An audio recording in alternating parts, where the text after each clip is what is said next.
चाहिए। और तब से हम 26 जनवरी को स्वतंत्रता दिवस मना रहे थे।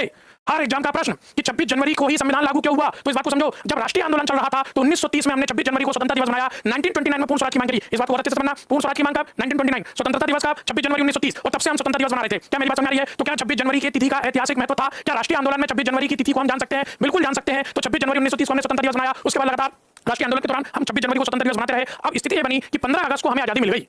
15 अगस्त 1947 को हमें आजादी मिल गई। तो स्वतंत्रता की एक तिथि 15 अगस्त जिसमें हमें वास्तविक रूप से स्वतंत्रता प्राप्त हुई, और एक तिथि 26 जनवरी थी जिसमें हम 1930 से स्वतंत्रता दिवस मनाते थे। तो जब हमारा संविधान बना तो हमने कहा कि इस तिथि का राष्ट्रीय आंदोलन के दौरान महत्व है। यही वो तिथि है जब हमने आजादी की प्रेरणा प्राप्त करी, जब हमने आजादी की लड़ाई लड़ी। तो इस तिथि को भी हमें राष्ट्रीय महत्व का घोषित करना चाहिए। तो आजादी तो 15 अगस्त को प्राप्त हो गई, तो स्वतंत्रता दिवस हमने 15 अगस्त को बनाया। और इसी दौरान हमने तय किया कि जो राष्ट्रीय आंदोलन के दौरान जिस तिथि को हम स्वतंत्रता दिवस मनाते थे, जब हम इतने दिन रुके थे तो कुछ दिन और रुक सकते थे। और आगामी 26 नवंबर 1949 के बाद जो तिथि आई वो 26 जनवरी की आई। और 26 जनवरी 1950 को हमने अपने संविधान को लागू किया। 26 जनवरी 1950 को संविधान के लागू होने का सबसे महत्वपूर्ण वजह या कारण यह था कि राष्ट्रीय आंदोलन के दौरान हम 26 जनवरी को स्वतंत्रता दिवस के रूप में मना रहे थे। ये पूरा राष्ट्रीय आंदोलन के दौरान की घटना है। इसका एक दूसरे से संबंध है दोस्तों। 1919 के अधिनियम में लिखा था कि 10 वर्ष के पश्चात इस अधिनियम की समीक्षा की जाएगी। इसलिए 1928 में साइमन कमीशन आया। साइमन कमीशन में क्योंकि एक भी भारतीय नहीं था इसलिए हमने उसका विरोध किया। और इसी दौरान नेहरू रिपोर्ट आई। नेहरू रिपोर्ट के अध्यक्ष मोतीलाल नेहरू। और इस दौरान पूर्ण स्वराज की